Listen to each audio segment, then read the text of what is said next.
मुकर्रर करूं। अगर तुम लश्कर लेकर जाते हो तो जाओ, वरना रे की हुकूमत का फरमान वापस कर दो। इब्ने साद ने जब इब्ने ज़ियाद का यह इसरार देखा तो कहने लगा, ठीक है, मैं जाता हूं। चुनाचे वो 4000 के लश्कर के साथ करबला की तरफ रवाना हो गया। एक रिवायत में आता है कि जब इब्ने साद को इब्ने ज़ियाद का हुक्म मिला तो अब्दुल्ला बिन यसार उसके पास आया। इब्ने साद ने उससे कहा कि अमीर ने मुझे हुक्म दिया है कि मैं हुसैन के मुकाबले पर जाऊं और मैंने इनकार कर दिया है। इब्ने यसार ने कहा, अल्लाह ताला ने तुझे अच्छी राह दिखाई है, अल्लाह ताला तुझे हिदायत की तौफीक अता फरमाए और उसको टाल दे, हरगिज इस काम के लिए तैयार न होना। यह कहकर इब्ने यसार वापस चला गया। किसी ने आकर उसे बताया कि इब्ने साद इमाम हुसैन अलैहिस्सलाम पर हमला करने के लिए लोगों को जमा कर रहा है। यह सुनकर इब्ने यसार दोबारा उसके पास गया। देखा कि अमर बिन साद बैठा हुआ है। उसको आता देखकर उसने मुंह फेर लिया। इब्ने यसार समझ गया कि इसने इमाम हुसैन से लड़ाई का फैसला कर लिया है। अमर बिन साद जब करबला पहुंचा तो उसने जासूसों से ताजा तरीन सूरत हाल मालूम की। फिर उसने उर्वा बिन कैस को हुक्म दिया कि वो इमाम हुसैन के पास जाकर उनकी मंशा मालूम करे कि वो यहां किस मकसद के लिए आए हैं और आप क्या चाहते हैं। उर्वा बिन कैस का शुमार उन लोगों में होता था जिन लोगों ने इमाम हुसैन को कूफा आने की दावत दी थी और इस बारे में खुतूत भी लिखे थे।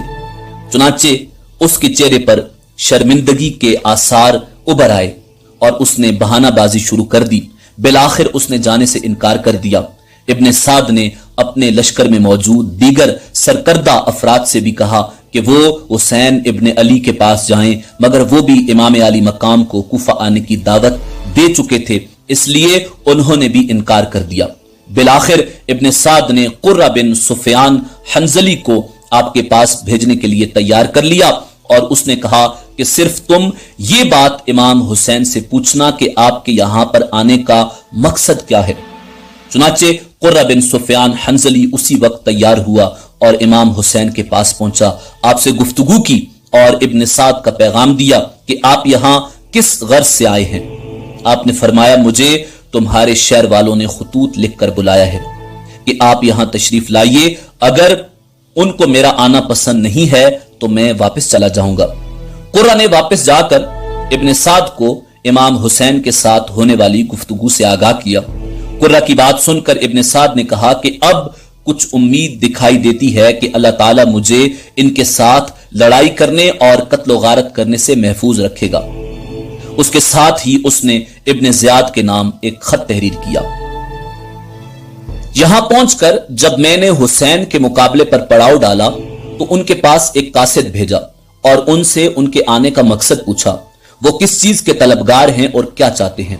तो उन्होंने यह जवाब दिया कि इस शहर के लोगों ने मुझे खुतूत लिखे और इनके कासिद मेरे पास आए और मुझसे दरखास्त की कि मैं यहां आऊं। चुनांचे में आ गया और अब इनको मेरा आना पसंद नहीं है। जो कुछ इन्होंने कासिदों के जरिए मुझे कहला भेजा था, अब इनकी राय उसके खिलाफ हो गई है तो मैं वापस चला जाऊंगा। इब्ने साद का भेजा हुआ खत जब इब्ने ज़ियाद को सुनाया गया तो उसने एक शेर पढ़ा जिसका मतलब यह है, जब हमारे पंजों में फंस गए हैं तो भागना चाहते हैं, हालांकि अब फरार की कोई राह नहीं है। फिर इब्ने ज़ियाद ने इब्ने साद को जवाबी खत भेजा जिसमें लिखा, तुम्हारा खत मिला, तुमने जो कुछ तहरीर किया है उसे मैं खूब समझ गया हूं। तुम हुसैन और उसके साथियों को पैगाम दो कि यजीद इब्ने मुआविया की बैत कर लें। अगर उन्होंने बैत कर ली तो फिर जो हमारे ख्याल में मुनासिब होगा उसके मुताबिक किया जाएगा। उबैदुल्लाह इब्ने ज़ियाद की तरफ से जब अमर बिन साद को उसके भेजे हुए खत का जवाब मिला और इब्ने साद ने यह पढ़ा कि इमाम हुसैन और आपके साथियों को यजीद की बैत करने का पैगाम दो, तो उस जवाबी खत के पढ़ने के बाद इब्ने साद बोला, मैं समझ गया कि इब्ने ज़ियाद को अमन व आफियत मंजूर नहीं। चुनाचे उसने इब्ने ज़ियाद के खत का कोई जवाब न दिया। फिर इब्ने ज़ियाद की तरफ से एक दूसरा खत इब्ने साद के पास पहुंचा जिसमें तहरीर था कि हुसैन से यजीद की बैत लो, अगर वो बैत करने से इनकार करें तो हुसैन और उनके साथियों पर पानी बंद कर दो। इब्न ज़ियाद के उस हुक्म के मिलते ही इब्न साद ने फौरी तौर पर अमर बिन हज्जाज जुबैदी को 500 सवारों के लश्कर के साथ नहर फुरात पर मुकर्रर कर दिया और उसको हुक्म दिया कि किसी भी तरह इमाम हुसैन और उनके साथियों तक पानी का एक कतरा भी न पहुंचे। रवायात में आता है कि इमाम हुसैन अलैहिस्सलाम और आपके साथियों पर मुहर्रम की 7 तारीख को पानी बंद कर दिया गया था।